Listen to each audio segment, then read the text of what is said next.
Words and opinions you are about to hear are of the hosts and do not reflect the management, sponsors, or affiliates of Cave Radio Broadcasting.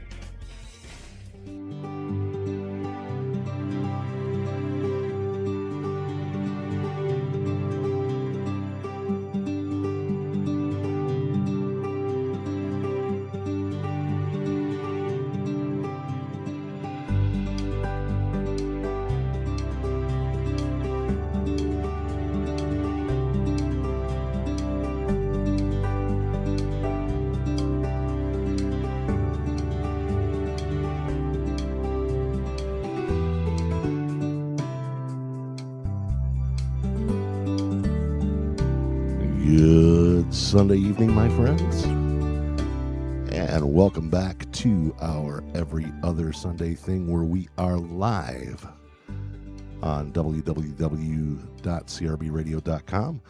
We are also streaming live on Facebook and YouTube, so make sure you check that out. We are coming to you from the Cave Radio Penthouse Studio, high above O'Malley's Supper, Spirits, and Song in lovely Livonia, Michigan. My name is Skip Dietz, and for the next 2 hours, I am acoustically yours. With us, as always, is our steerer of our ship, the one, the only Eric Pelto. My mic's the spare mic. I just get to yell today, Skip. Okay, Eric's just yelling today, so. I'm no help. But live in studio, we have Stacey Lee with us, coming from the Port Huron area. So, the Blue Water region. Yes, the Blue Water area. Excellent. So before we kick things off with Stacey, we are going to have a couple of announcements here. First of all, a couple of spots have opened up for the Scrambling for Autism Golf Scramble. That is being held on September 19th. It's a 1:30 shotgun start.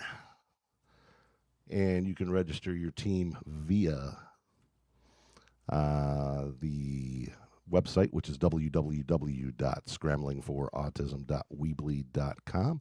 That's www.scramblingforautism.weebly.com. It's a scramble format that includes 18 holes with a cart, bag service, skins closest to the pin, bucket of balls on the range, steak dinner, first place prize. You can also enter to win bag raffles, which lots of cool stuff is generously donated every year for our prizes for the bag raffles. Also a TV raffle, and as always, the 50-50.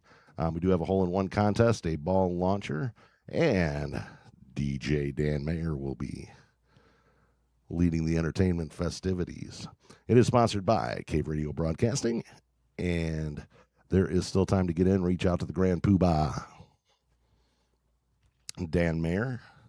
If you have not paid yet, please pay your registration fees at $120 per golfer, so $480 a team.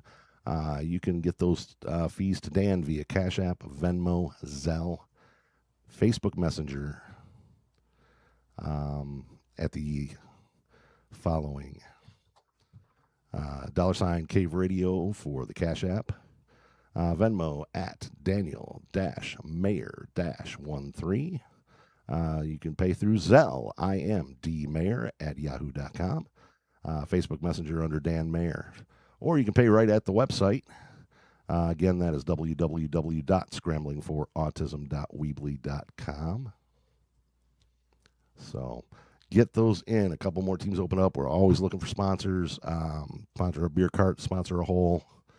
Any of that good stuff, it goes to help our great cause, Joseph and Jonathan's Journey, as well as other autism-related causes. So, Scrambling for Autism, it's a great time every year. So, Team Dietz Nuts is in for the quite a few years running.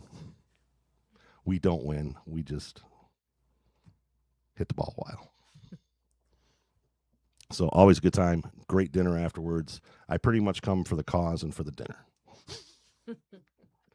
Golf is just a side note. So we've got that coming up, and we also have the 90s party coming up. It is our 13th anniversary party for Cave Radio, doing a raving 90s theme. So make sure you check that out at the Harris Care VFW Hall in Westland.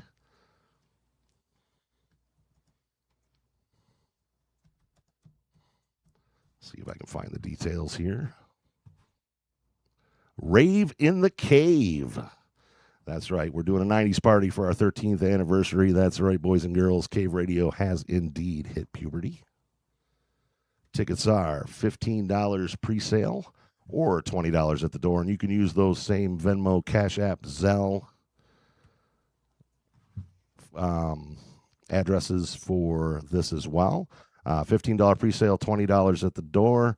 90s music all night long. We've got DJ and dancing, plus 5 Becomes West with our friends from Acoustic Chrome. Andrew Rice and Danny Lee Cancross will be in studio, or will be in the house that night playing with 5 Becomes West. So check it out. Awesome band, awesome DJ, and awesome time as always.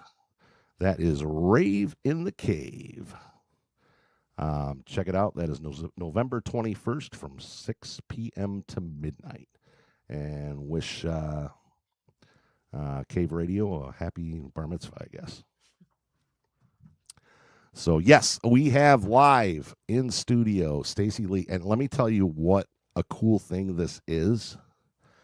You are actually, in the year-ish we've done the show, a little over a year, you are the third female artist we've had in. Wow. And the first solo female artist. Oh my gosh. We had Seashell, Corinne Michelle. She was in studio last year with Midnight Crisis. And we also had, Love Planet in with Nicole Sutton. But she was here with Mark McGee, so you are the first solo. All right. Well, that's cool. So that's a cool thing because you were also featured, one of the first, I think, of the Music Mavens. Yeah, probably like the 5th or so, but I'm really excited to be a part of that group. Jackie Daniels is doing so much for women in music, so that was so exciting. Yeah, I jumped into that cause right away. Yeah. Both personally and through the show. Because every year I'm like, I keep bringing in guys. But, it is still a male-dominated business. And, anything that we can do here at Cave, anything, we can do for the Mavens, anything we can do for the artist, we are thrilled to do. And I'm so excited to have you in studio tonight. Yeah, I appreciate that. I'm so excited to be here.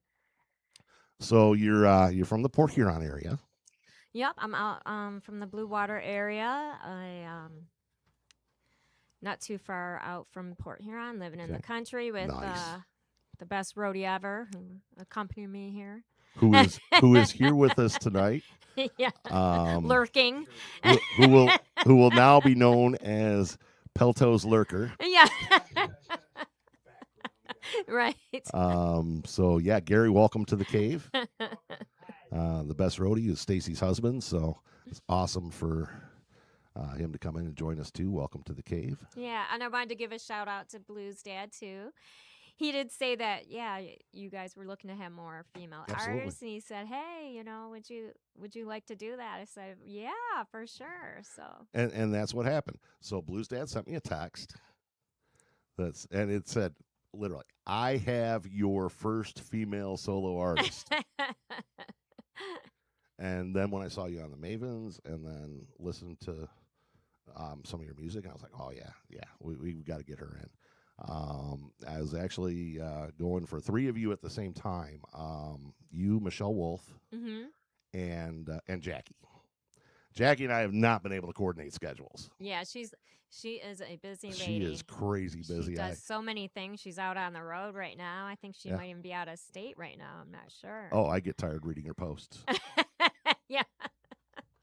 I get tired. I get tired reading her posts. She's so busy because I'm working on trying to get her for a pre-record because she has her Sunday night open mic in the same time slot as Yes, that's how I met as our her. show here. So, Yes. but yeah, and state, yeah. Jackie heads up the Music Mavens, and she does all kinds. She does a Kenny Rogers, Dolly Parton show. She does her solo stuff, and she's really working hard trying to do stuff for women and for the local Local music scene. as well. So, Yeah, I actually, speaking of Michelle Wolf, I actually did a songwriter showcase with her at Stray Cat Lounge out in Clinton Township. And then another thing that Jackie Daniels is putting together, this for songwriters, not just women. This includes men and women. It's a songwriter showcase in Detroit at Nick Gilbert Way. yep. Yeah, it got was rained out because it was originally scheduled. Yeah, I saw that. Yeah, but they got it rescheduled, and that's July 19th. That's next weekend, right? Next Sunday. Yeah. Yeah. So that, and I believe Michelle Wolf will be there too. So. Yep, and you've got something big going next Saturday as well. Pardon me. Oh yes. July 18th, I am going to be doing Alley Palooza at the Alley Bar in Port Sanilac, Michigan. Have you ever been there? I have not. You have to go. It is so cool.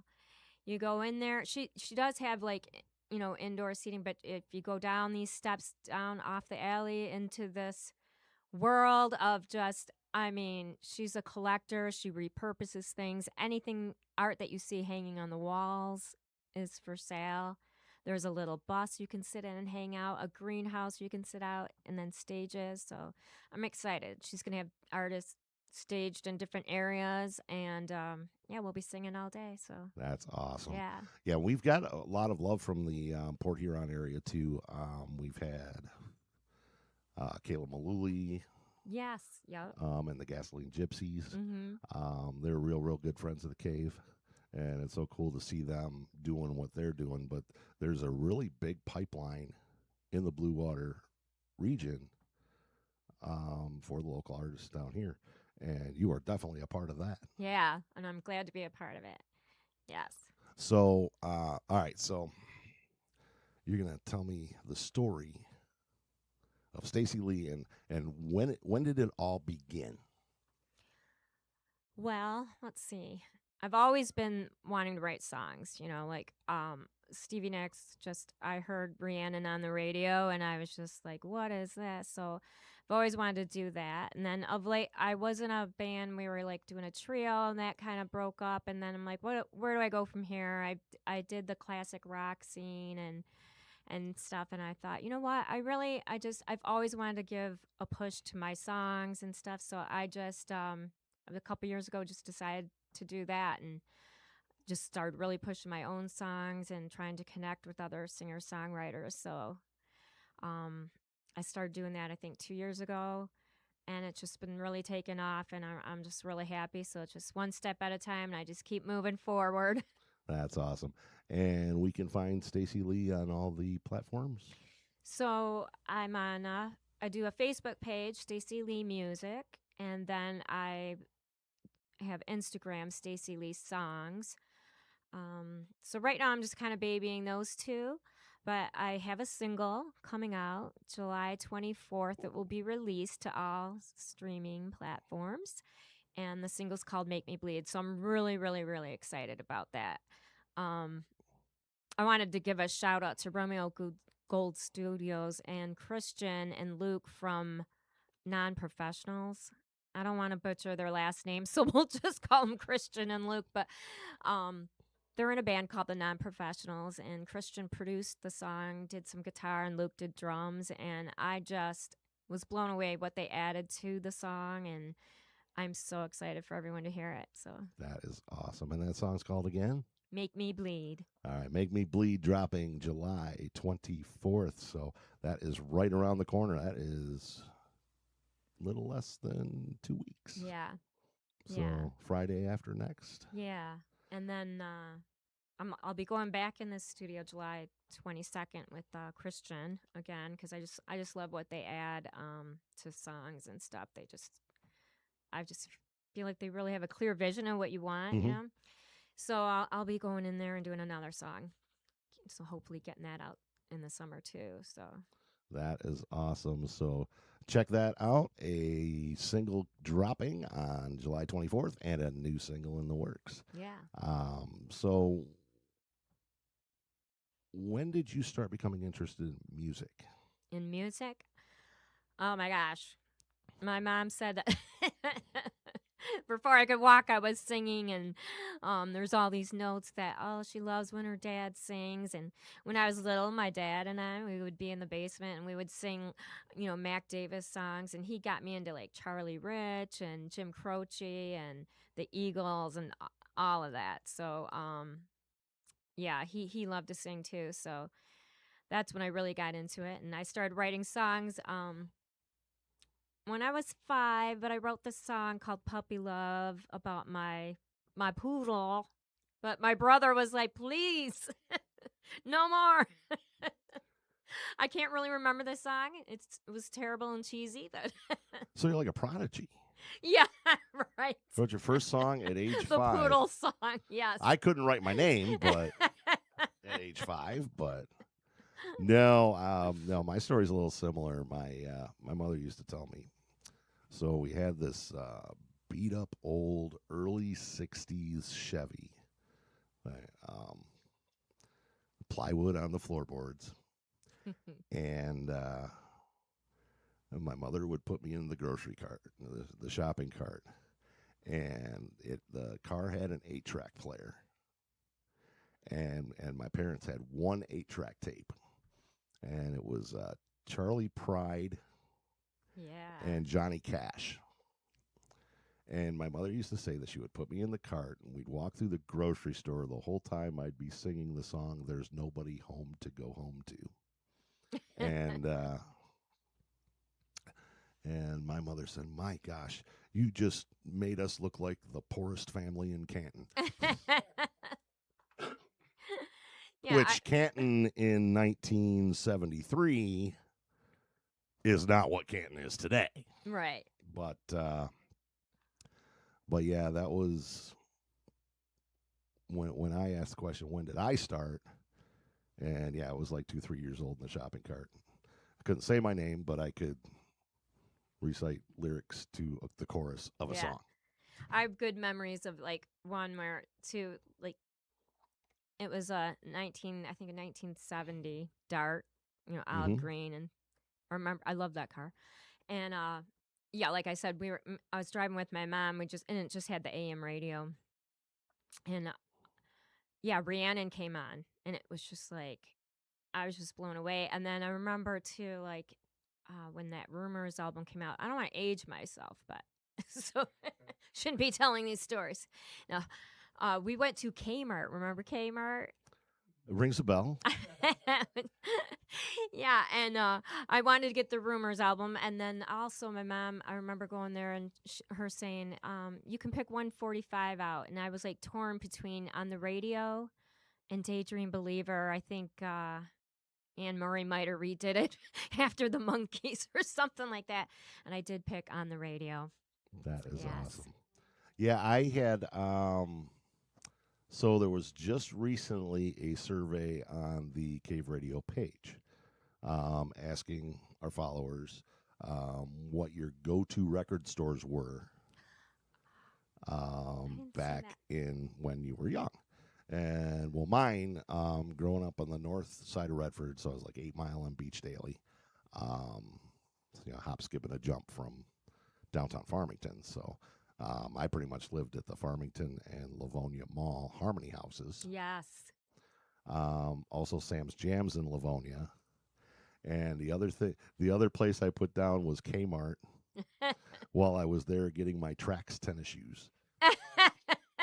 Yes, I remember those. Yeah, Sam's Jams. I was thinking it was Royal Oak, but There is. was there? The main and original is in Royal Oak. Okay, because but I remember going there and I was like going through these albums and I found this Fleetwood Mac album and it had like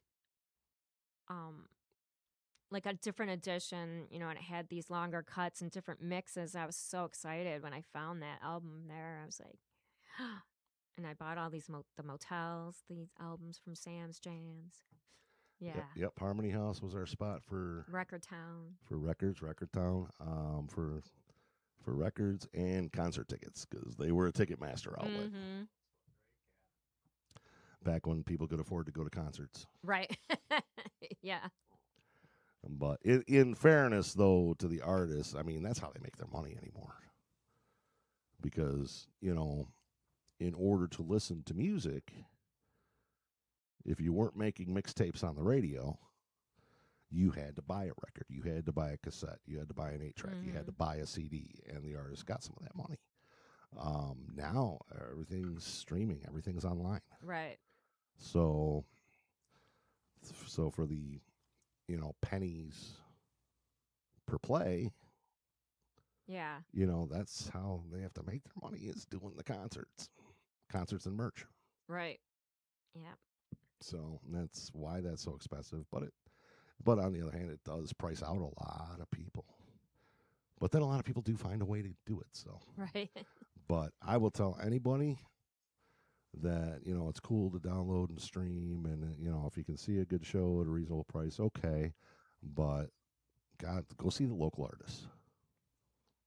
Exactly. I mean, we've seen some amazing, talent out in Blue Water area, and then I host a ladies' night at Pink Elephant in Kimball, Michigan, and every Tuesday just during the summer, and that's like from 7 to 9. And I try to bring in local artists through there, and then when some pop in, and Alex, he's the manager there. He's an amazing musician. He'll hop on with violin and add that to your set if you want, and other people pop in and do these great harmonies and 12-string guitar and stuff. So you just never know what you're going to see when you pop in and see local musicians.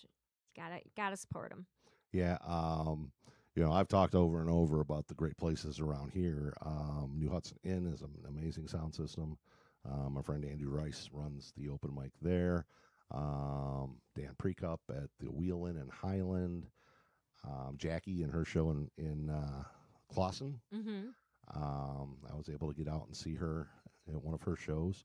There's a really cool place in Livonia. It's on 6 Mile, right at 275. It's the Trinity House Theater. Okay. The backdrop and the acoustics in that place is amazing. So I'd recommend it to anybody. And they have, they do an open mic on the 1st, 3rd, and 5th, if there's a 5th Tuesday in the month. That's every month. But also on the 3rd Wednesday of every month is a great network of songwriters through a program called Song On. They meet on the 1st Wednesday. Blues Dad's been to that. Our friend Doug Larson's been to that. He's involved in the Song On, and he even does the retreats and stuff that they go on. Oh, that's awesome. Where they write songs and. Yeah, I think I was reading about them or something. I must have. But yeah, Song that On. place. Yep, Song On, and the Trinity House Theater and the Trinity House Theater Open Stagers or something it's called. Those pages, they each have pages on Facebook, so they are on the social medias. But probably the coolest place I've played in was in Lake Orion at 20 Front Street. Yes. Oh my God! I mean, that's like playing in church. That is so gorgeous in there, and they do amazing sound. I went there with a friend of mine, AK Valor, and we did an open mic there, and I mean, they just, the sound was amazing. I can't say enough about it. A beautiful place. And then we went, and I was hanging out with her, and she's another musician, a good friend, and she took me to see Doc Robinson there. So I was just there recently, and that was an amazing show too. So yeah. I had gone there once a while ago, and Ronnie Cox played there. So to our listeners and viewers, Ronnie Cox actually started as a musician and acted later in life. Oh. So Ronnie Cox was the character Dick Jones in RoboCop, as well as Lieutenant, then Captain Bogomil in the Beverly Hills Cop series. Yes.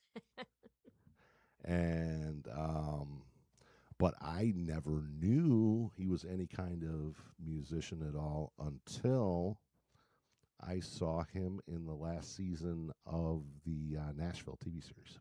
Wow.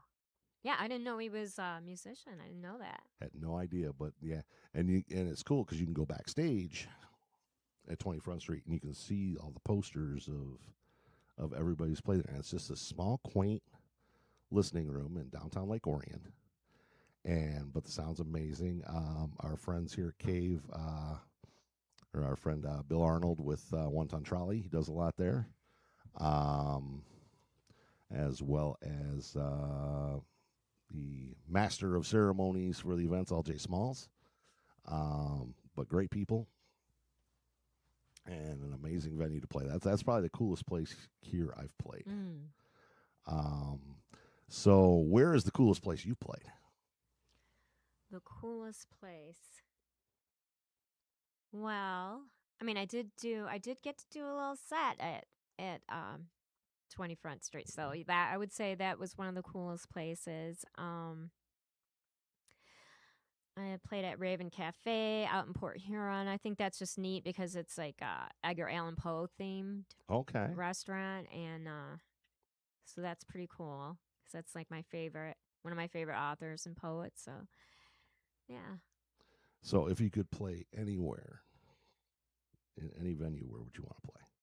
In any venue, Fox Theater. Okay. I like the vibe in there, and So mine is there's my goal. yeah, that's a I great gotta book Fox Theater. that's a great goal to have. And hey, get those singles out. And, Yeah. You know, that's how it all starts. They got to hear you. But yeah, the Fox Theater is a make. I haven't been there in so many years though. I saw Stevie Nicks there, and I always thought that's her place. She needs to play this place, and she finally did. So, but yeah, I was really sad that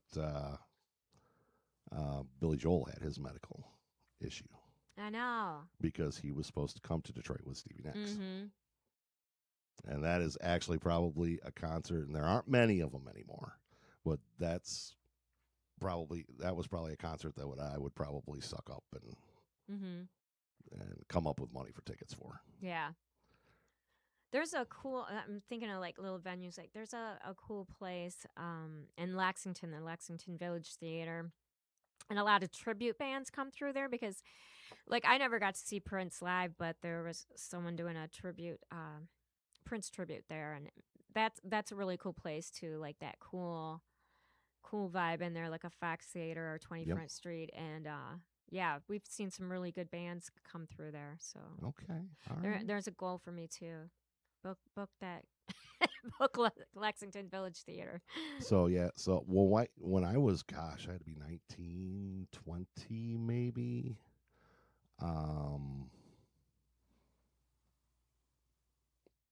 I was involved in theater.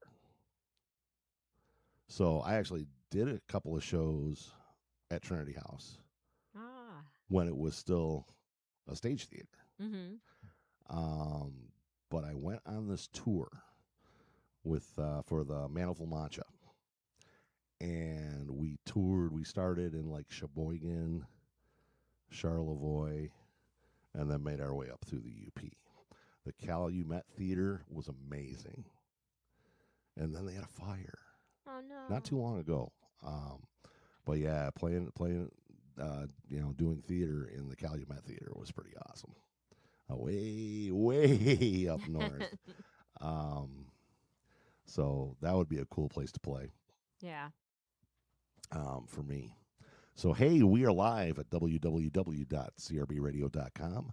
Also live on Facebook and YouTube. So check us out. Make sure you go in and give a like and a follow to the Cave Radio page, as well as the Acoustically Yours Facebook page, and Acoustically Yours on Instagram, Cave Radio on Instagram, and Cave Radio on YouTube. So make sure you get in and check those out and hear not just Acoustically Yours, but all the other great shows that we have here on the Cave. We are live here with Stacey Lee and Gary the Lurker and Eric Pelto here in studio. So, did you play, sing, anything going through school, or I'm sorry, pardon me. did you play, sing, anything going through school? Going or? through school, I was so shy. No. Oh, I'm not even kidding. Like, and people don't believe me, but I was so shy that like I would have wanted to do choir and I didn't. I did drama and I was like, I can't believe I even made it through that semester because it was horrible for me. But yeah, so yeah, I didn't do that when I was younger, and then in my 20s, like I started playing. But I would, oh my gosh, I would get such terrible stage fright. It was horrible. Afraid of anxiety. So Yeah. so what? I guess what? Because I went through a period where I didn't play live for like 20 years. So back at the like tail end of the 90s into the turn of the century, I can say that now. At that point, I was playing gigs, and I stopped, got married, raised a family, and our friend here at Cave Radio, Brad Nestor, tagged this contest in 2022. So it was at the New Hudson Inn. It was a singer-songwriter contest. And during COVID, I actually picked up a guitar again. What I was doing is I was sharing friends of mine that couldn't play out because the bars were closed. Right. So Dan's wife at the time, Angie Mayer, the queen of the or the queenish of the cave, she posts on, she sends me a message. You need to do this. I'm like, what kind of crack are you smoking? I haven't picked up a guitar in like 20 years. So the day before the world stopped, I ran into a Guitar Center, picked up a little 3/4 inch Washburn, played a Cat Stevens song. It got such a big reception that I just kept playing all through COVID. Oh wow. And now I don't play much anymore because I focus between work, and now I try and focus more on the show and bringing other artists out, because I honestly, to go out and play, I don't have the energy to do that anymore. Right. But my gosh, if I can help other artists do it, Yeah. because this show, the idea for it came as we used to have a show called Big and Bigger. Mm-hmm. We also had a bigger studio, and I mean, they'd bring in full bands. There was a drum kit in the studio. We'd bring in full bands, Gasoline Gypsies, Wisher. Gosh, I go through the list of bands that have come in, the solo artists. One of the best shows that they had is actually Caleb was in the show. Was on the show with Tony Lee Thomas from Massachusetts and Alex Shire. And man, that was cool, because I used to go be a groupie and sit in on a show. I'm like, well, I don't have a show. What am I going to talk about? But since life and things got in the way, and Big and Bigger ran its course. I mean, they had close to 350 episodes. So once they ended, that kind of left a hole where our local artists were concerned. Right. Our actually biggest shows right now, we have 3 or 4 of them that are Irish music. And I mean, they've got followers all around the world. They get a lot from Ireland. They get a lot from, that cool stuff. But I'm like, well, what happened to the locals? So one day I finally decided that actually, when they left the bigger studio, they went fully remote for a while. And then Dan said, okay, well, if we get back a small studio, who would be interested in doing it? I said, okay. Now, after going out and playing again and meeting the people I've met, because the local music scene is not just the best, artists around, but they're also some of the best people. Yeah. I mean, every artist I've run across has been super kind.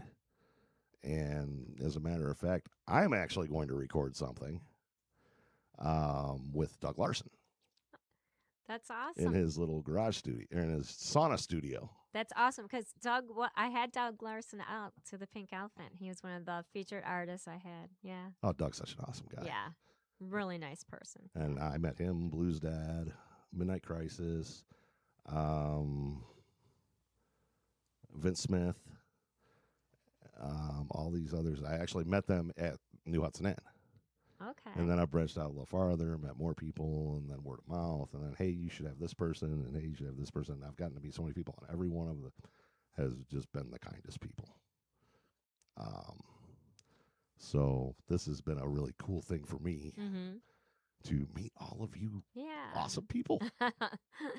Yeah, we going to open mics and trying to support local music. We've met a lot of other musicians, and I call them my little music family. And I'm so grateful for them because, yeah, we've met some of the coolest, nicest people. So, yeah, you're right. It's great. We're one big family. We support one another. It is, and it's like the amount of artists that I actually know from someone else is really cool too.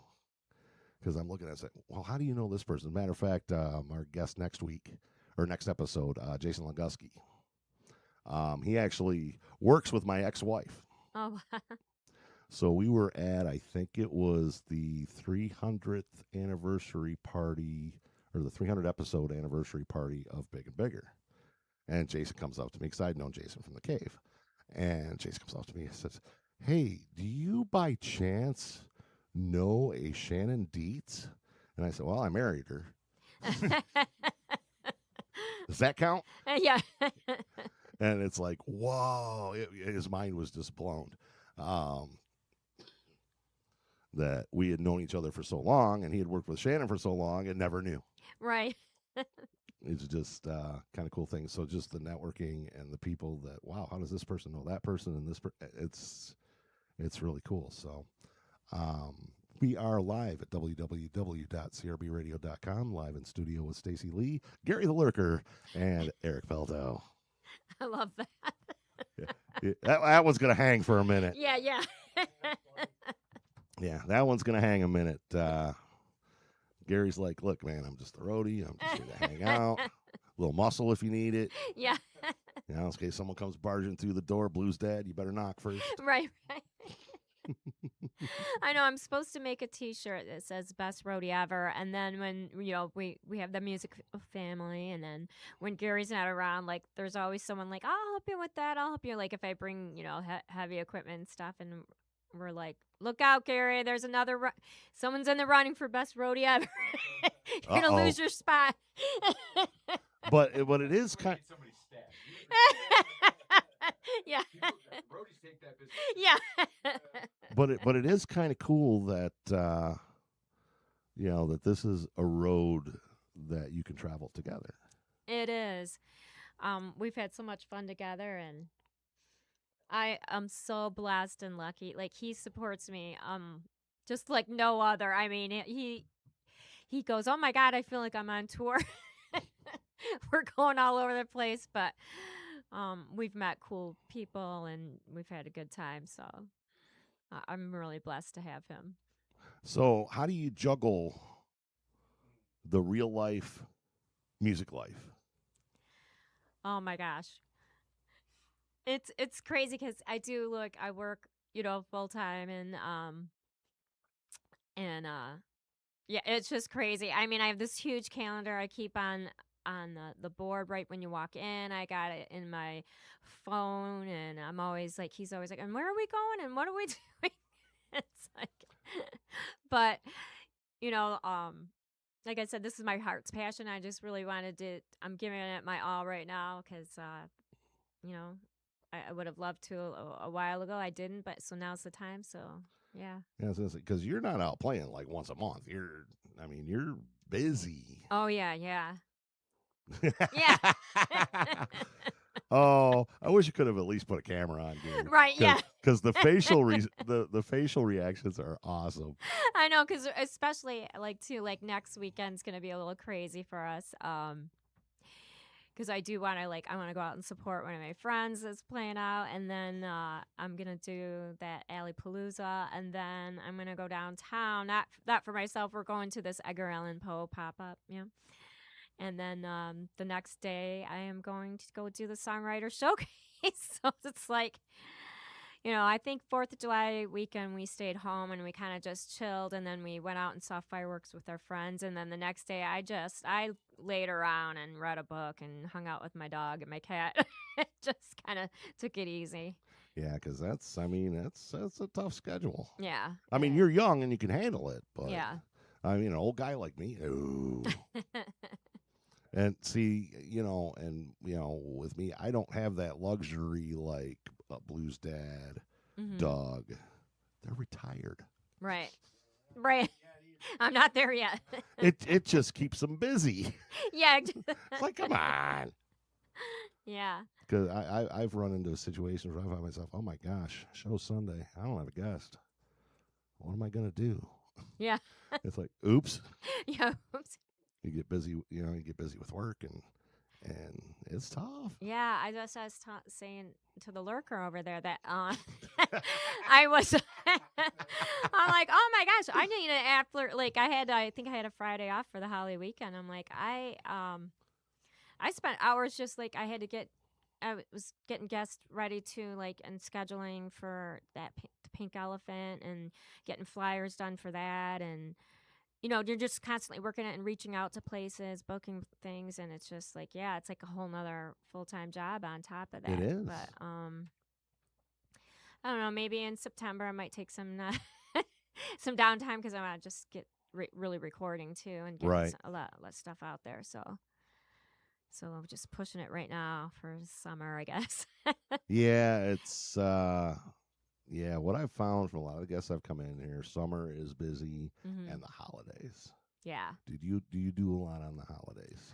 I try to keep it light around November, December, because we host a lot of big family get-togethers. We did play out a couple times, but I do try to keep it light. Oops, sorry, just hit my guitar. That's okay. And then yeah, I'm gonna get booted out of here.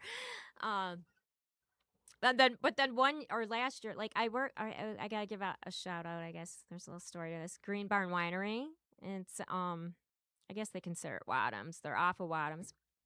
Well, I had this idea in my head that I wanted to do this Tales from a Troubadour, so it's kind of like Singers in the Round. So it would be only original music, local artists, telling our stories, singing our songs, get to meet us, get to know us. Maybe you'll find your new favorite song. And I offered this to Green Barn Winery, and I said, hey, could we do this here? And they said, yeah, we'd love to. So they've hosted us a few times there. So then I did book Gary the Lurker, the best roadie ever. His birthday is December 28th, so we booked one, I think, maybe it was on the 27th, I think, on a Saturday at Green Barn Winery. We brought cake, and all the girls that worked there love him, and they were, wishing him a happy birthday, and people came out, and so my friend who was playing with me, he was teasing, he goes, oh, so nice of you to rent out Green Barn Winery for Gary's birthday.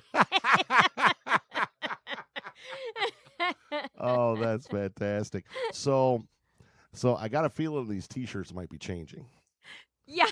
It might be the world's best lurker crossed out roadie. Well, now I have an idea. It will be best roadie ever, and maybe I'll have a stick drawing, and it'll be like a wall, but with his head peeking around the wall or something. Oh, that's even better. That is even better. That is fantastic. Yes, we are live in studio with Stacey Lee, her husband Gary, and Pelto pushing the buttons. So we are live with you on www.crbradio.com. I'm finally learning to pay attention to the Facebook feed, and nobody's commenting. Hey, yeah, I didn't even see that. Because I usually get to the point where it's like a half hour late. Oh, hey, look who's hey, look who's watching and watching in. But yes, you can get K Radio through the app for Apple and Android. Just do a search for the Cave Radio app in the appropriate store, and you can download that right to your phone. You can also use the website www.crbradio.com, or a lot of our shows you can watch right here on Facebook or YouTube. So lots of great outlets for the best in local, gosh, everything. I mean, we've had shows from about addiction to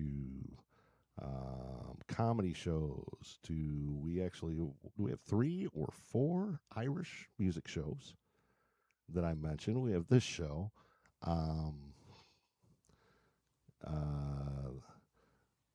the R-rated show. Just roll with it.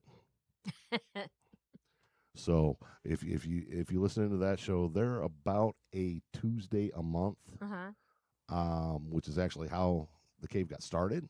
They were doing this show for Raw Radio X, and then decided, you know what, we can just do this ourselves. And Cave Radio was born 13 years ago. But you have to come into it with the mind of a 12-year-old boy. To listen to that show, but it is, but if you can come in with that mindset, yeah, they're hilarious. It's Dan Mayer, Eric Sheltis, Billy Griffin, Darren McCarty, Al Isaacson, Brad Nestor. So it's kind of like the Big and Bigger show and the Just Roll of It kind of merged, and then threw in a Stanley Cup champion on top of it. Yeah, that's crazy. I gotta check this out. So, follow the Cave Radio page. They're always posting when they're going to come on, because trying to make 5 to 6 schedules work it is tricky. So they always post when they're going to be in studio. So yeah, check them out if you want to really laugh and are not too easily offendable. Yeah, then, I always say I don't know where my line is. Really, I don't think I have a line. So you're perfect for I the can Cave, laugh. then. If it's funny, it's funny. I gotta laugh. So yeah, you can catch them on a Tuesday-ish a month, starting at 8:00. Also, the owner Dan Mary does a show called The Owner's Box, which plays music that he says people hate. He's very derogatory about the music that he plays, but it's really good. And actually, you were talking about the Nashville style round. That's something actually I want to do with this show. That would be might fun. be calling on you, because I would that love to would. do that. I'm trying to work with either the people downstairs, because that would make the most sense, and actually make a live show out of it on a Sunday evening, and do it for our major charity, which is Joseph and Johnson's Journey for Autism. So Dan and I have talked about it a little bit, but that is definitely something I want to do. Yeah, that would be really cool. So keep your ears open. Keep your ears open. Might be calling on you. So that is that's what we've got going on with us. What are you guys doing over there? I know. I'm like, I'm so distracted over there. I know. That's why I keep thinking. We have this one friend group that called the Loafers, and I'm like, oh, I should have sent this link to the Loafers to. I didn't realize you could comment, like, or I didn't realize that. And then our Ting Tang gang, I should have. That's okay. Give a shout out to my friends, the Ting Tangs and the Loafers. Well, the Facebook Live feed, what does that stay active? That stays active for like 30 days or something like that. Because what I find myself doing, because I forgot to do it again, I even had, Facebook open on my phone and open on my computer to each of my pages so that I could share it when it came out. And I still didn't do it. So what'll happen either on our little break or sometime after the show, I'll start sharing at that point. Yeah. But that, like I say, that'll stay there for a while. The YouTube is live, but it will be, what does it take, a couple days, Eric? Ish? to be able to find the actual video recording of the show on YouTube. We also use Mixcloud for the audio. Okay. So Dan tries to get those uploaded as easy as possible. My show gives them fits because there is occasion where covers will be played. Oh, When I have time, I do a little segment called "What If It Were a Ballad," yeah. which we might do tonight. We might do one tonight. Maybe we'll do that just before break, but or before the end of the show, because we probably got to get the mic going for me. But anyway, what I do is I started doing this at open mics. I would take a song and say, I wonder what this would sound like as a ballad, and then I'd take it to the open mic and play it. And some of the songs, it kind of changes the meaning. Yeah. Of the song. So I call it skip style. That is so funny because when I take a song and because I do covers at my gigs, but I alternate between covers and originals. But I call it I Staceyfy it, the cover. Yes. And I did take a Tom Petty song, "You Got Lucky," and I do it on piano.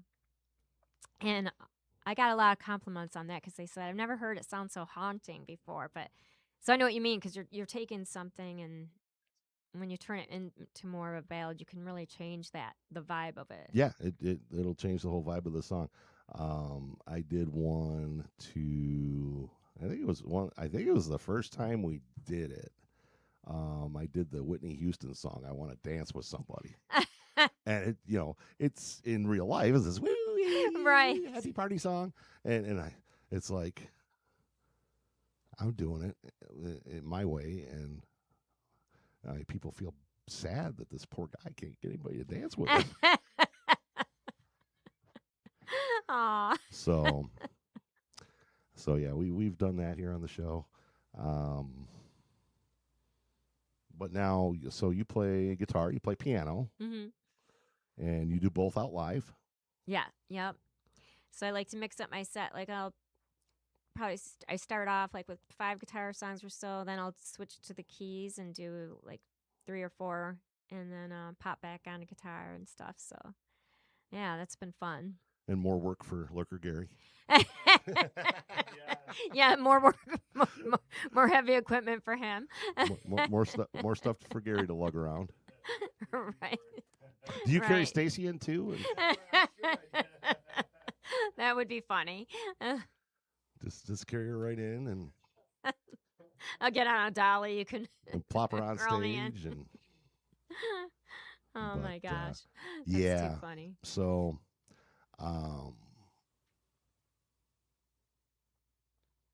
so how long have you been playing live?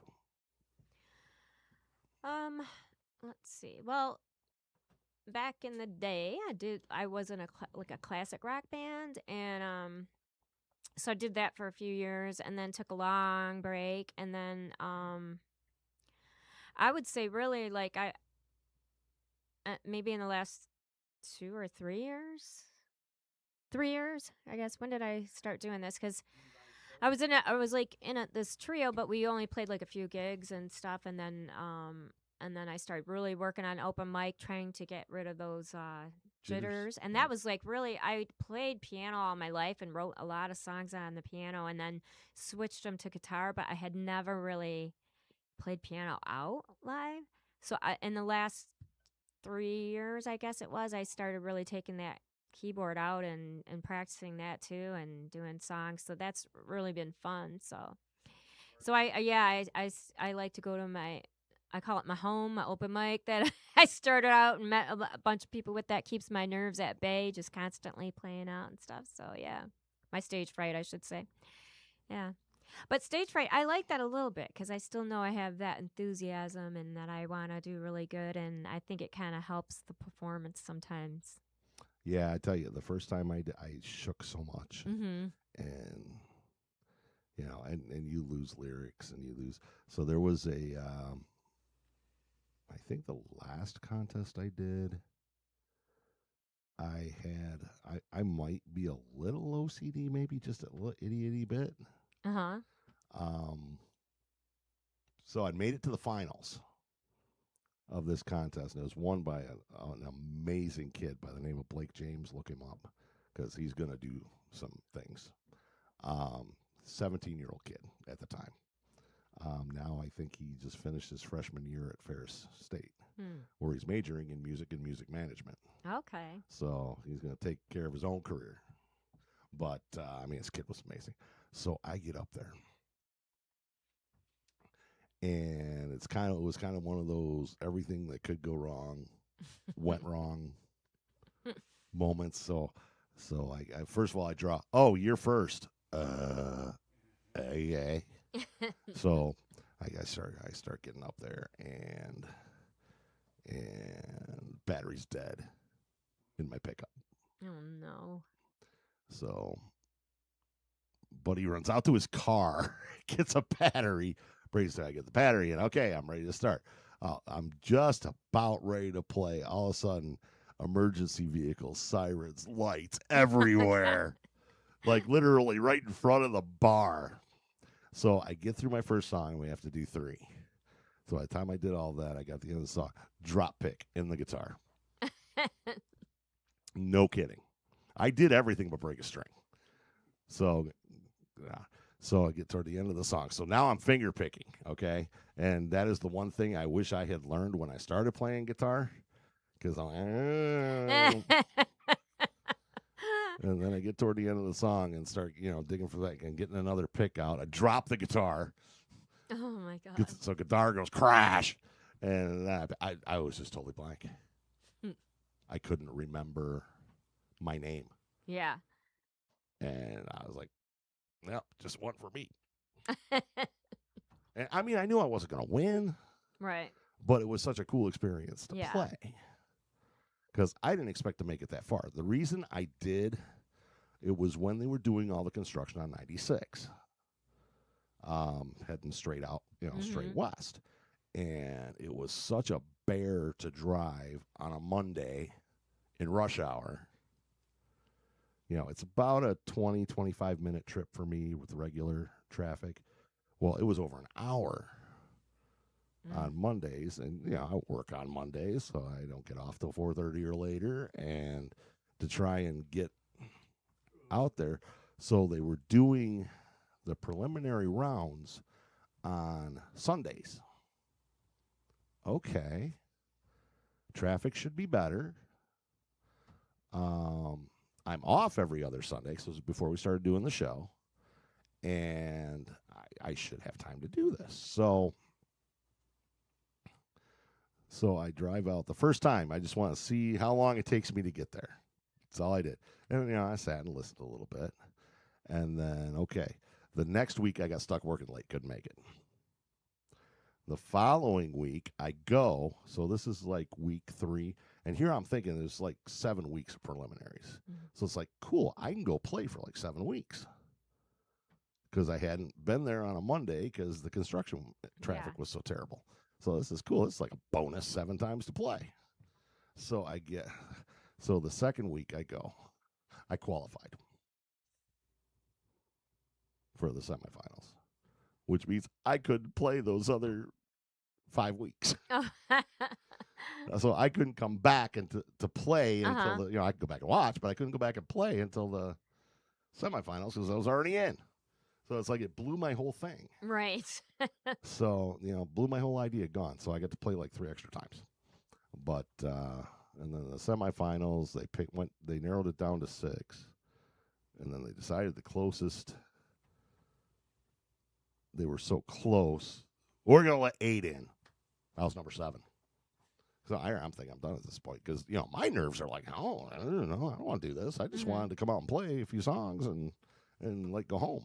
I didn't want to have to come back. I wanted it to be at my option. So they came back and then the finals disaster occurred and oh my goodness. But yeah, that was probably my worst experience. Yeah, Gary teases me because one time when I was just had bad stage fright and I was playing with this band and I'm just like, oh my gosh, I'm looking at everyone that came and they're laughing and drinking. And I'm like, I want to be over there. I'm shaking like a leaf over here. So now every time I play out and Gary's like, I don't know what you're worried about. He goes, I feel fine. And it's like, yeah. Right. He's not nervous. But but now I'm pretty good about it because I had like we played at this bar and I had my keyboard and I have this rule where I don't use like, a binder or it's all got to be in my head. But there was one song and I thought, I'm going to try this tonight. So I brought the sheet music holder for the keyboard and I was going to do this song, but then we had asked them to turn the lights down. So then I realized I really can't see the sheet music, So this is a bummer. So then I was like fudging that. And then the holder wasn't really in the keyboard. So then that went tumbling off and crashing onto the floor. But back in the day, that probably would have sent my hands like shaking and been like, oh my God, but it was like, whatever. The show must go on. Absolutely. And, and that's how you do it, by doing it more and more. Yeah. Yeah. The more you do it, the more you do it, the more you do it, the more you do it. Right. That's how Gary got to be such a good roadie. Right. He just kept The more he doing it, does. keep doing it, keep doing it, keep I doing mean, it. I'll tell you the speed with what he can set and tear down stuff. It's amazing. So we're live in studio with Stacey Lee, so make sure you're tuning in on www.crbradio.com.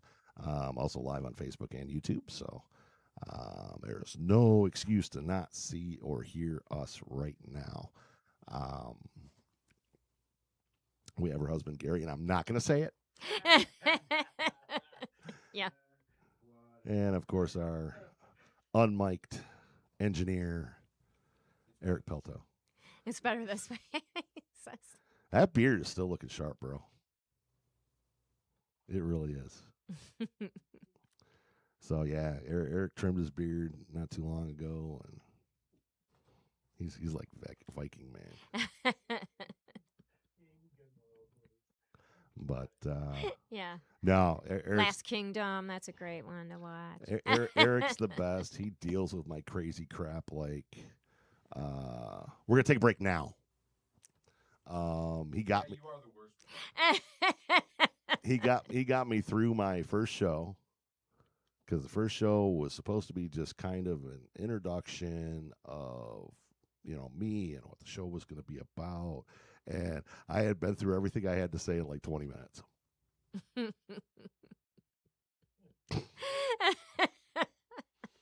So the show, Eric always likes it when I have guests, because without him, the show gets long. And Eric has to do a lot more work. He becomes the host of the show. Yeah. We play lots of music as well. And we play lots of music. But we did that. We had something come up, and I actually had to do our 1-year anniversary show at the Cave Radio North Studios in Parts Unknown with Dan. And yeah, that's kind of what that turned into. It was kind of the same thing. Went through my spiel. We were done in like, oh, well, let's play. And then we talked about all kinds of other stuff. It's so funny because all this time I'd never really done a full show. I've sat in with the guys, once in a while, but I hadn't really done a full show with Dan. It was kind of cool. Yeah. But we that was our anniversary show, and we played a lot of music too, basically from all the guests that we've had on over our first year. That's cool. And I can't wait till our second anniversary show, because I think we're gonna get there. Yeah, yeah. You know what I do enjoy too is like on Facebook, Cave Radio. I love like the questions. Like you'll ask maybe a pop, like culture question. I love those. Oh yeah, they have some good ones. Yeah. Yeah, and they have some that are tough, because I don't even notice a lot of the questions are kind of 80s themed. Yeah. That's where we all grew up. Right. Yeah, that's where we all grew up in the 70s and 80s. So they're actually, you get some responses on there that are like, But Who's that? when I look, I know, like I don't. But when I look back, like the '80s is. Why do I feel like I don't? Maybe I just don't like the fashion so much from the '80s. I don't know. I fought that tooth and nail when I was living through it. Listen, you're not wrong. I get in trouble all the time. The 80s was a vortex of suck. Yeah. Nothing but Tom Petty and Aerosmith escaped. Right. Because Tom Petty's a badass and Aerosmith broke up for the whole decade. Right. They knew what was coming. Yes. Yeah, like I remember, like the hair that high ratted hair that you had to have and you needed the white can of Aquanet to hold it. I fought that tooth and nail, and my friend was like, "No, you gotta do it." And then she just grabs my hair and starts ratting, and it was just like ridiculous. I cringe at some of the outfits that I wore. I just cringe. Like, you couldn't pay me enough to walk out of my house in something like that now, But Yeah, well, you guys can suck it because I would go back to the 80s in a heartbeat.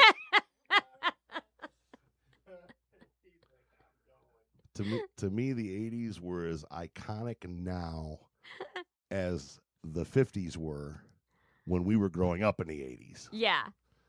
Because there were always sock hop dances and all that stuff were our oldies. But now, my God, I heard. So I don't know if they changed format, but the radio station WOMC was always an oldie station. Mm-hmm. And I had it on just to listen to something besides talk radio one day. I spent many years as a karaoke host, so sometimes music with me driving is bad because I get flashbacks. But little PTSD going on with the old karaoke days. But, yeah, I could see that. But no, dude, I put on the oldie station. They're playing Soundgarden. Now that you're kidding me, like on WMC. Yeah, I'm like, dude. Yeah, that make you like that makes me feel old. Soundgarden sounding old. My music isn't even oldies anymore. I mean, you have to go to the station that used to play like Frank Sinatra and stuff. Right. To get 80s music now. I thought that was crazy.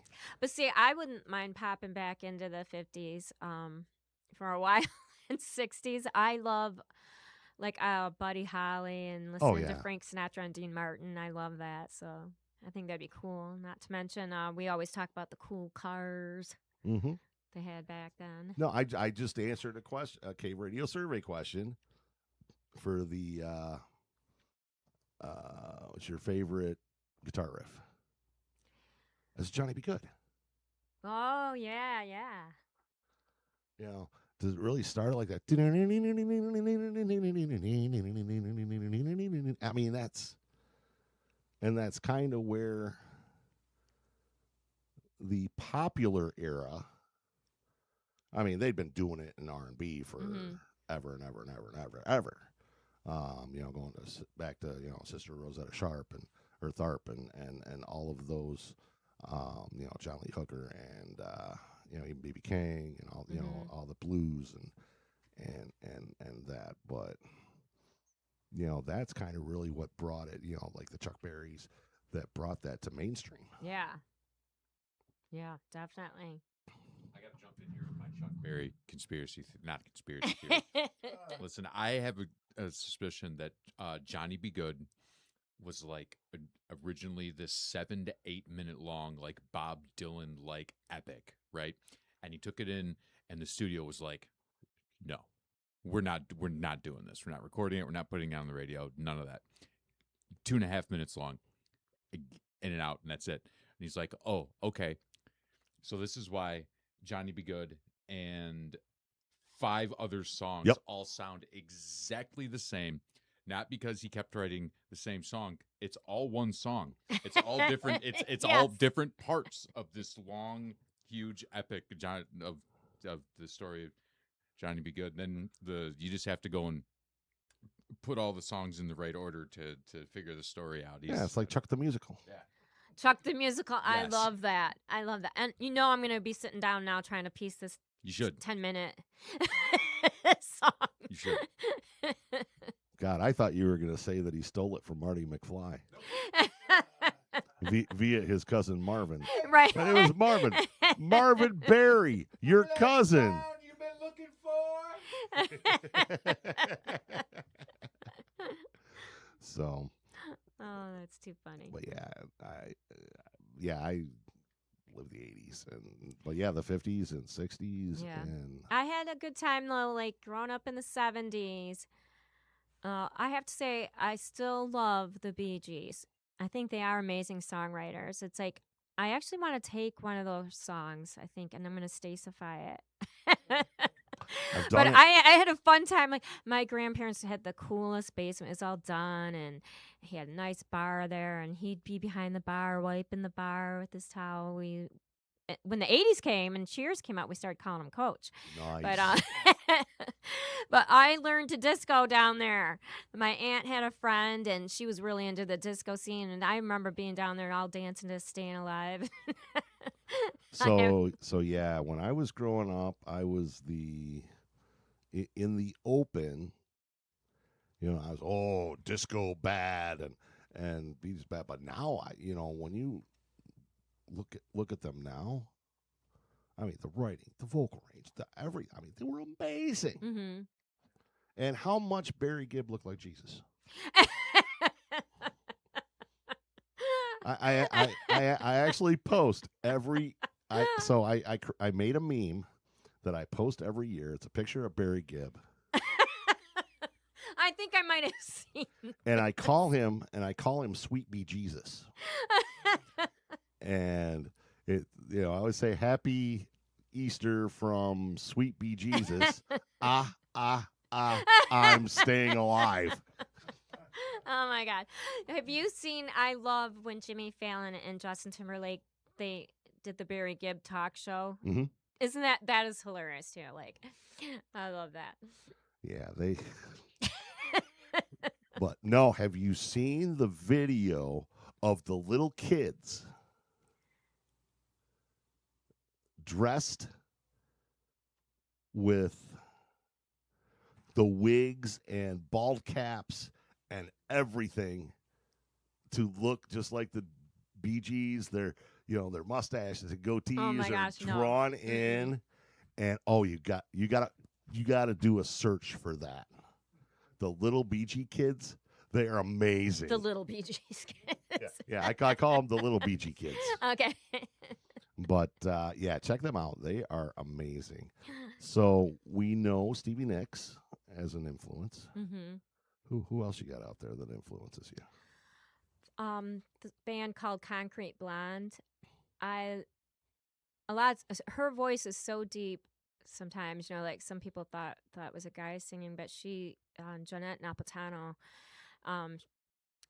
played bass and sang, and they did that hit song. They had a really big hit with Joey, and I saw her at Royal Oak Music Theater, and she was just playing guitar, and she said, "I love this song because she made enough money to buy her mom a house," she said.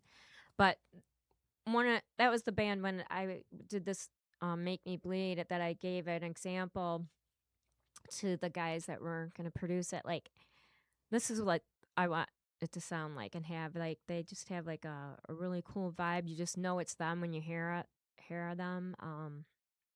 Yeah, so that would be another. Tom Petty, of course, and Pat Benatar and Ronnie James Dio, like Iron Maiden. Like, I love their lyrics. I love their music. So that the lyrics I really look at a lot too. So, yeah. And have you Stacey-fied any of this?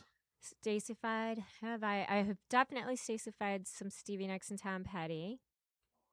Did a little Pat Benatar. I guess I need to do one from Iron Maiden.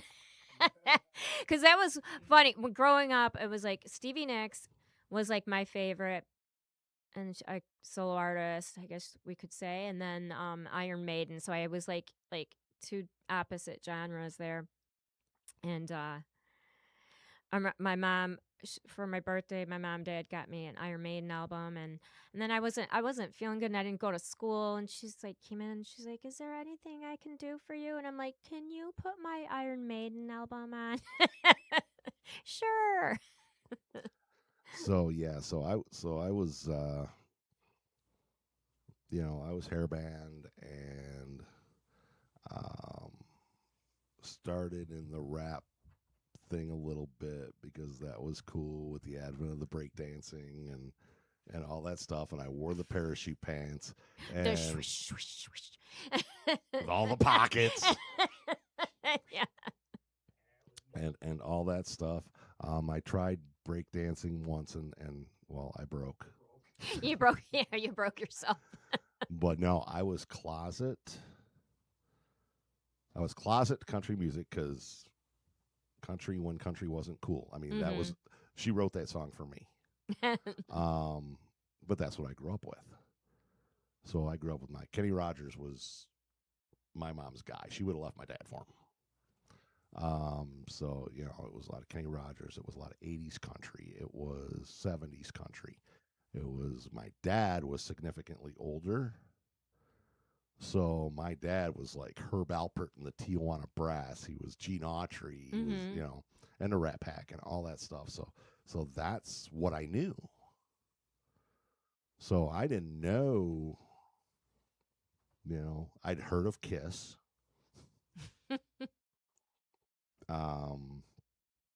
I think my first album, I was like 12, was Jay Giles Band Freeze Frame. Oh wow!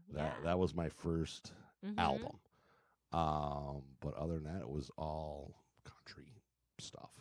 Yeah, I got a lot of influences too, like from my mom and dad. Like my mom was more like she liked like Phantom of the Opera and stuff like that. So I would like listen to classical music because of her. And then my dad, I mean Kenny Rogers, yes. I remember, driving with the 8-track in a station wagon, like going on vacation, listening to Kenny Rogers, loved that. And Neil Diamond and oh gosh, there was something else, another band I was thinking of, but the country, because I don't know if this is 80s or 90s though, but my dad started getting into country because he was always like a rock guy.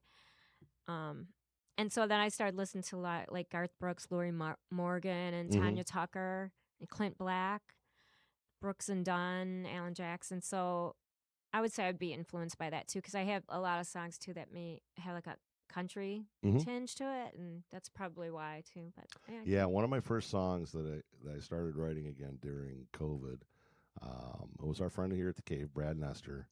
I'd played a couple on Facebook, and Brad commented. He said, "Yeah, man, when all this is over, we're gonna have a bonfire, beers, and guitars party, and you're in." So that never happened because you couldn't keep Brad sober long enough. But so it never actually happened. But we did do, because when I started posting, I was kind of on Brad to get posting. So he would post drunken lullabies. Drunken lullabies. So we finally got together once and did a Facebook recording, drunken duets. He was drunken, I was duets. Drunken duets. But yeah, and that was where. Well, I guess I'll use it too. You didn't trademark it, right? What's that? Skipify. Skipify. No, I did not trademark. Yeah, we did. We did a little of that to some REO Speedwagon, but yeah, I like that. That's so much less wordy than doing it the other way. So we are here live in. For about another 40-ish minutes here at www.crbradio.com. We're going to take a break in a couple minutes, but I love you. I love you, Eric. I'm ready. So we're going to have one more question for Stacey, and that question is, what do you have coming up beyond next weekend and beyond the single releases? Let's see. Well, I did mention like July 19th will be the Songwriter Showcase with Jackie Daniels and Fusion Entertainment. That's 1 to 4 down in Detroit, Gilbert Way. I'll be out in Memphis, Michigan, for Memphis Days. Stevie Weave from Memphis Blues. He puts on some music out on the Lions Field, so I'll be playing a set out there. And with my good pal, Sally Milner. She's a fabulous percussionist. I always tell her she brings the magic, and she really does. She just takes everything to the next level. So she should be out there with me that day. And then I'm going to do a private event, which I'm excited about. But I think I might have, like, the public can come. I'm not really sure. I'll have to get more details. But someone from, like, an assisted living out in Sandusky reached out, and they wanted to have some, like, music for the people there. And I was like, yeah, I totally want to do that. I love that. So I'm going to do that on the 7th, August 7th. So, yeah. Well, that sounds exciting. And don't Yeah. forget the 2 new singles drops. And every Tuesday, where? Pink Elephant Bar in Kimball, Michigan. So check out the Pink Elephant. Elephant with Stacey Lee Ladies Night on Tuesdays. So can I, like, dress like a lady? And If you want, we don't care. I say, because I had or can I just go? You can go. This is my motto: is there's specials for the ladies, like drink specials for the ladies, and music for all. Oh, okay, there So you they go. were, because they were, one of our friends was teasing. I had Jack the Cat come out as a special guest, and Sean goes, "Oh, he's such a pretty lady." So it's ladies' night, but it doesn't mean it's just all ladies. Musicians. It's all kinds of musicians and music for all. So to clarify, drag not necessary. Right. All right. We're going to take a quick break now because that's what my voice says it's time for. As I go into stripper mode, coming to the stage, we have Cinnamon. And hopefully when we get back, Stacey will indulge us with a tune or two. Yeah. All right. Stay tuned. You're listening to Acoustically Yours on www.crbradio.com.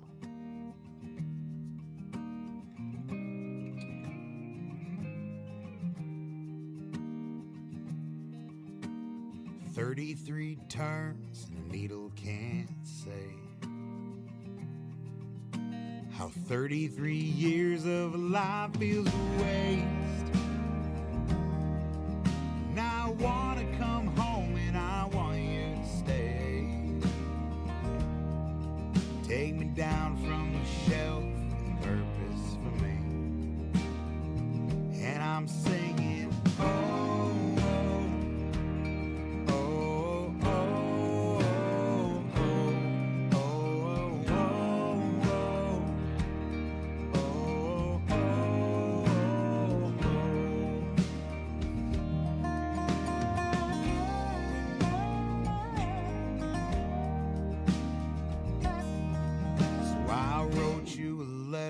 and I mailed it today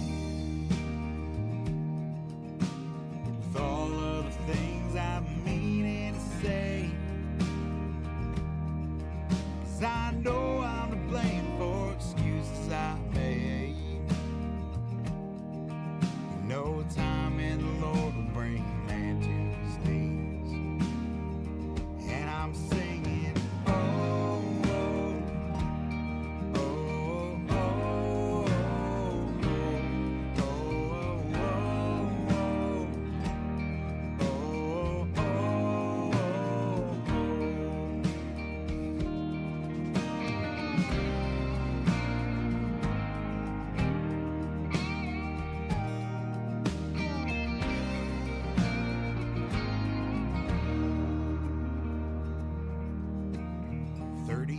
turns and a needle can't say how 33 times here that I walked away. And I want to come home and I want you to stay. Oh, I know how it's found, but don't leave me that way. Yeah, I know how it's found, but don't leave me that way.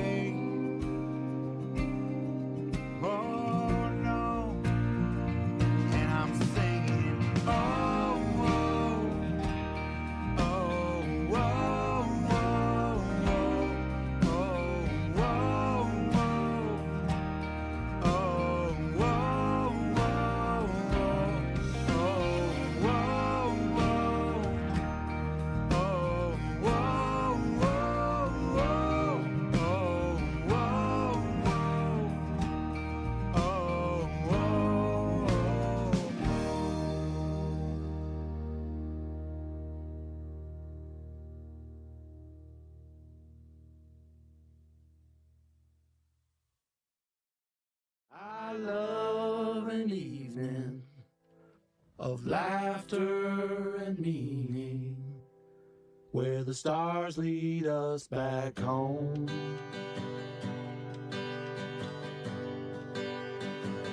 To a campground on a country road, yeah.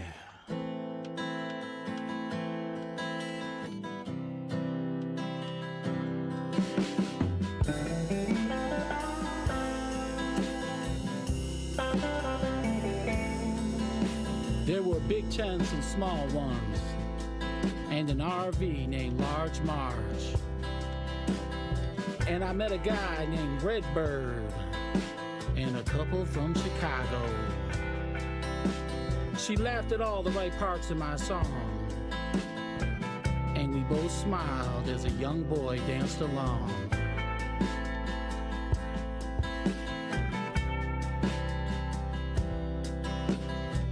So I set out to find Ruckus. You know, Ruckus Rickus. Come on, Ruckus. Where you at? I'm looking for a cat with overalls and a bandana. You know the one who plays that clarinet. I love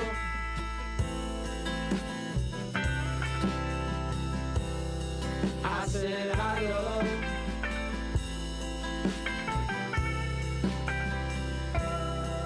And then there's Rosie. She real cozy. She got the kids in bed, sitting outside the tent with a childhood friend. Roll 'em up, Rosie.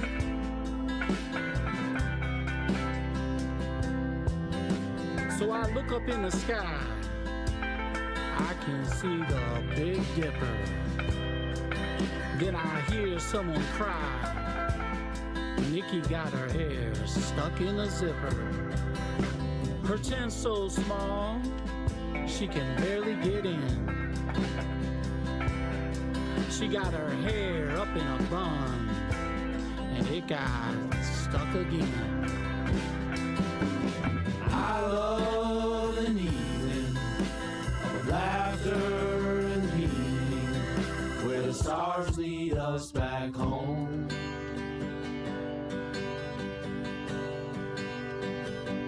To a campground on a country road, yeah.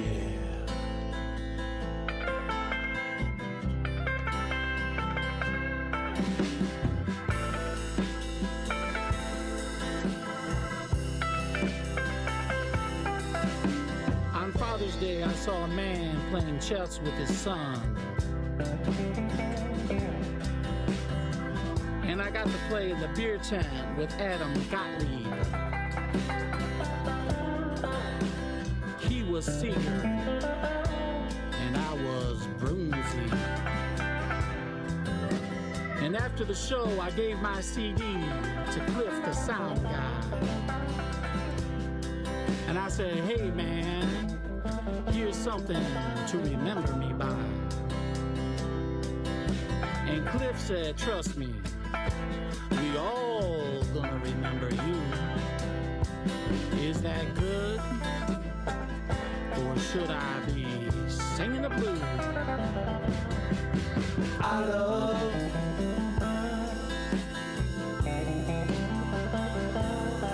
I said I love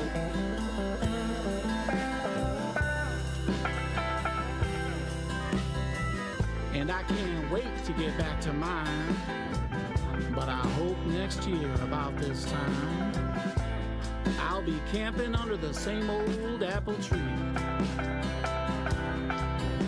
at the one place I long to be, the Buttermilk Jamboree. I love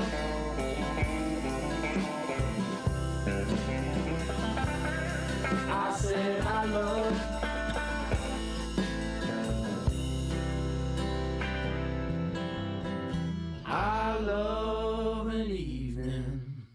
of laughter and meaning, where the stars lead us back home to a campground on a country road, yeah.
When ordered not to move, she dared to disapprove, but said, toot, toot, toot, toot, toot, I'm not mad at you. Final words, final thoughts. How could either one be worth fatal shots? Final thoughts on final words. I see what the cameras caught and know what I heard.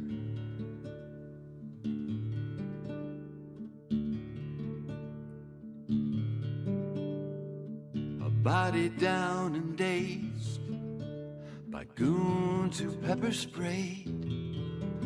Then a nurse knelt down to say, are you okay? Final words, final thoughts. How could either one be worth fatal shots? Final thoughts on final words.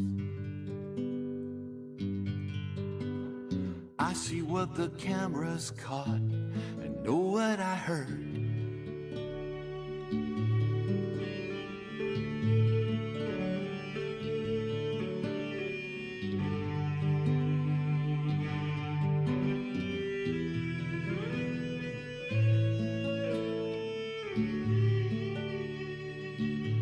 Final words, final thoughts. Freedom isn't really free, it has to be bought. Final thoughts on final words. Freedom isn't free at all, it has to be earned. Freedom isn't free at all, final words.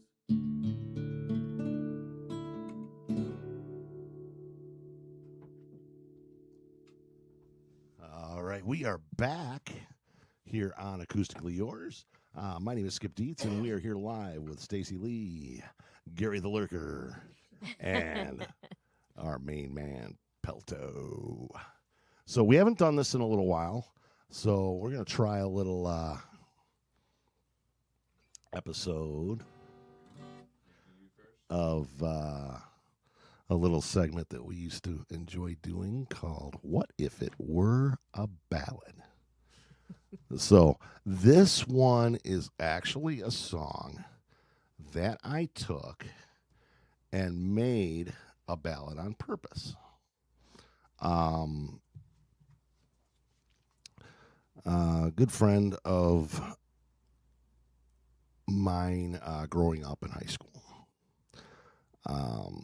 Her mother had a baby late in life. So I was, 17, 18, getting ready to graduate high school. My friend Laura, she was a couple of years younger. And her, so when her brother was born, there was quite an age gap. So I'd go to the house and visit. I'd visit the whole family. That's just what we did when we were kids.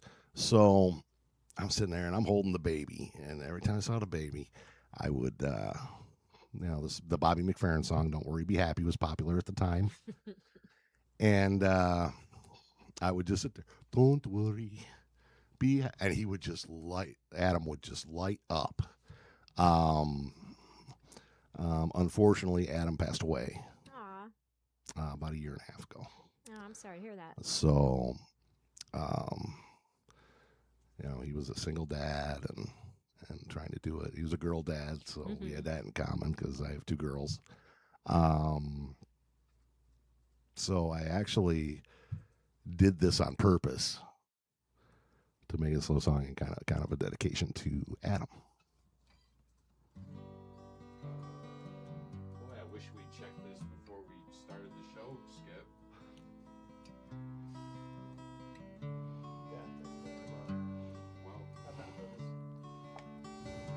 Here's a little song I wrote. You might want to sing it note for note. Don't worry, be happy. In every life we have some trouble. When you worry, you make it double. Don't worry, be happy. Mm-hmm. Mm-hmm. Mm-hmm. Mm-hmm. Ain't got no place to lay your head. Somebody came and took your bed. Don't worry, be happy. The landlord say the rent is late. He may have to litigate. Don't worry, be happy. Mm-hmm. Mm-hmm. Mm-hmm. Mm-hmm. Here's a little song I wrote. Might want to learn it note for note. Don't worry, be happy. In every life we have some trouble. When you worry, you make it double. Don't worry, be happy. Mm-hmm. Mm-hmm. Mm-hmm. Mm-hmm. Mm-hmm.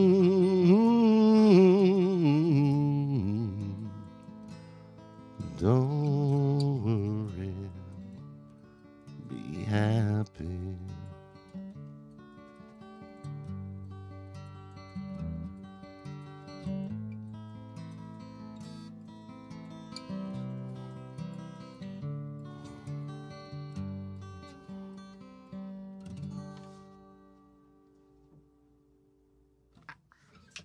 I love that. That was so pretty. That's amazing. I love that. So, but it changes it, doesn't it? Yeah. It just changes the whole meaning of the song, kind of, sort of. Mm-hmm. So it's just a reminder when times are bad, and don't worry, be happy. Right. Yeah, it is a good thought, right? So I just ruined Eric's day. I know. I was gonna say, Eric, don't worry, be happy, but right. Don't worry. Just check the mic before we start the show. Carry on. Well, Carry on, we're carrying on. I asked her to break. That was the break. Carry on, sir. All right. But hey, we're not here to listen to me. We are here to listen to Stacey Lee. So hopefully we get a little sneak peek at it. Yeah, I'm gonna do. I'd like to do "Make Me Bleed." That will be coming out July 24th, but it's gonna be more rockin'. So this will forever now be the unplugged version. Nice. And so a little background on the song. The first tattoo I got was this. I have a dragonfly on my wrist, and that was for my mom because she passed away, and she always told me, you're unique and you're beautiful, and everything she'd give me was like dragonfly themed because she just wanted me to like believe in myself like she believed in me, and so that's why I got the dragonfly, and then I do have like bats and a full moon on the other wrist. That is because I don't know why, I just love those little guys, those creatures, and I volunteered at Cranbrook when they had the bat zone was stationed over there. And I got to volunteer and feed the bats, and I went to Texas and seen some bats at where they're like conserve some land. It's Bat Conservation International. So this is for me over here. So I was thinking about how people get tattoos, and they're usually going through something, and that tattoo, it has a lot deeper meaning than just a tattoo on their arm. And so I started writing a song about it, and I had it all done and recorded on one of my voice memos, and then I didn't do it. I don't know. And then I was like organizing my voice memos, and I went back and I found this song again. And I was like, wow, this song's complete, and I could start playing it out, put it in a set. So I did, and then everyone was liking it. When I was trying to pick a song that I wanted to do, this is what everyone kind of said to do, so... All right, you were listening to Stacey Lee live on Acoustically Yours, www.crbradio.com. All right.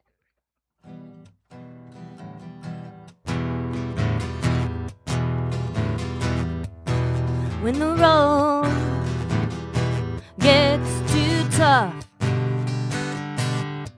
I fall down, don't want to get up. When the walls are closing in, I fall down, don't want to get up. Make me bleed, make me believe you're all that I need.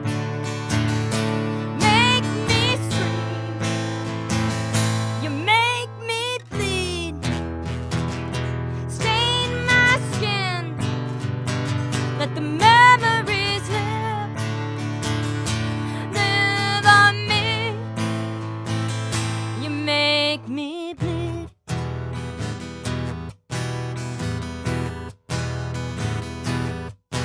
When the night, it takes too long, and I feel I can't go on. And then winter comes, and the sun is gone, and I feel I can go on. Make me bleed, make me believe you're all that I need. You make me scream, make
right. That was awesome. That's right. Stacey Lee you. coming to you live here on exclusively on Acoustically Yours on Yeah. www.crbradio.com. So that was a cool story behind that song. And to me, the stories are almost as cool as the songs Yeah. themselves because everything has a story behind it if you're going to have a good song. I'm trying to figure out. Blues Dad didn't come. Yeah. Clock's running out. The clock is running out on Blues Dad. I was totally expecting. Hey, there you go. We got Kelly Lewis Whittington listening awesome in, song. watching on Facebook Live. That's my girlie. Oh, that's awesome. Yeah, that is an awesome song. And yeah, I'm thinking I can't wait till the full version comes out. I can't wait for you to hear it. I cannot wait. I can't wait to hear the full version come out. And but I'd keep the unplugged version in the repertoire. Oh yeah. Because Yeah. that came out awesome. Thank you. That was very, very cool. So we're going to get through a couple of more announcements here before we have Stacey take us home. All right. Don't forget,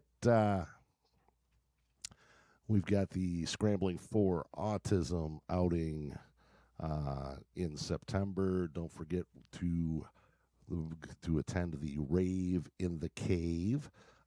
Make sure you get to those events.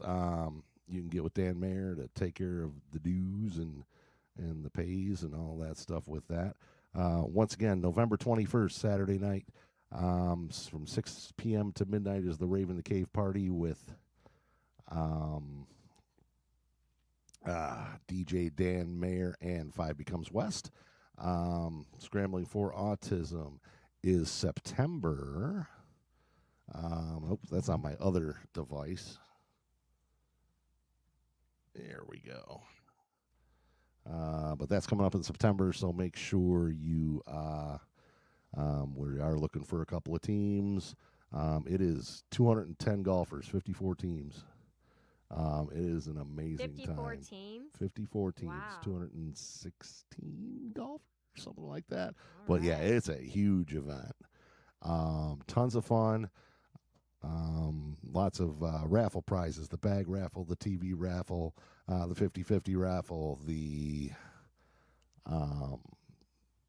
there'll probably be a couple of other cool prizes as well. So make sure you get into that. Oh, Someone's getting booted out of the studio. look at that. Gary just took one for me. But so we've got that coming up.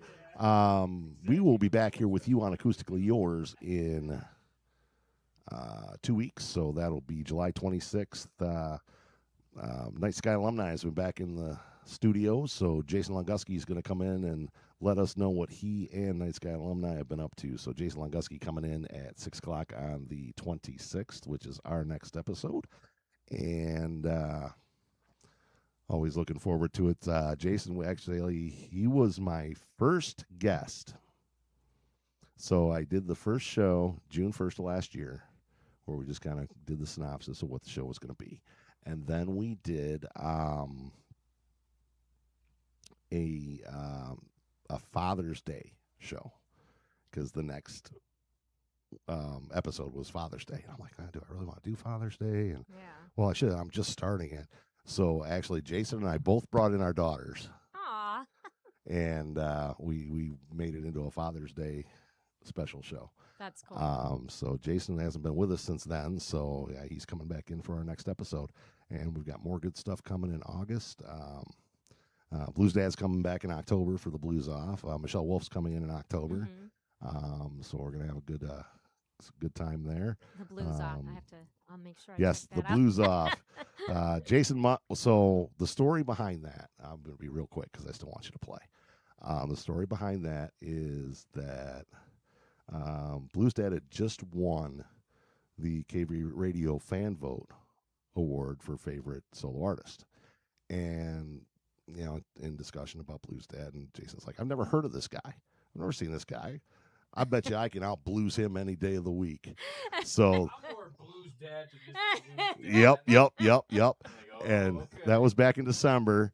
And the blues off is going to happen November 18th. So John wanted more time to practice. Got to get those blues going. So anyway, my name is Skip Dietz. Until we meet again on the 26th of July, I will be acoustically yours. And now to take us home, Stacey Lee. All right, I will give a little background on this song because it is for the best roadie ever. I did write it in combination with my love for travel. And then I realized no matter where we go, where we're traveling, I'm going to call it home because as long as I'm with the best roadie ever, Mr. Gary Edwards, that place is going to be home. The song is called Call You Home. Lazy summer days, lying here with you this way, hoping to hear you say, baby, pack your bags, we're leaving this place. Don't matter where we are, don't matter where we go, you're the one I want, you're the one I love. Don't matter where we go, if you're with me, I'll call it home. Cool summer nights, lying under starlight, hoping to hear you say, baby, I packed my bag, let's leave this place. Don't matter where we are, don't matter where we go, you're the one I want, you're the one I love.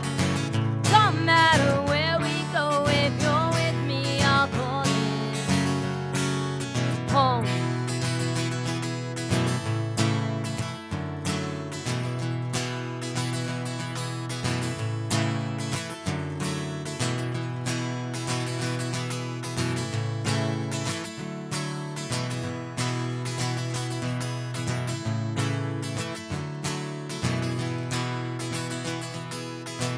Don't matter where we are, don't matter where we go, you're the one I want, you're the one I love. Don't matter where we go, if you're with me, I'll call it home.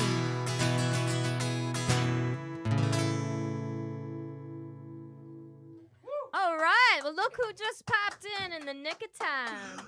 Oh, My favorite song. 5 minutes to Thank you. spare. All right. Blues Dad making the rounds. He got stuck in traffic. No, I was at home listening. This is his first female guest. I'm not trying to screw that up. I'm not getting away with that. Oh, yeah. I see Well, what we've you're been saying. anticipating. You had females before, but they were always accompanied. Yeah, with they were females, always right? with somebody So I was else. Like, hey, I'm out, man. This is the Stacey Lee show. Watch out. Give her all the attention. I love this last song. Aw. This is Yes. one of my favorites. Thank you. And thank you. Like I said, Blues Day reached out to you, and I'm so glad to be the first solo female artist to do the show. Thank you guys. I had so much fun. Skip's been insisting he has binders of women. But just binders.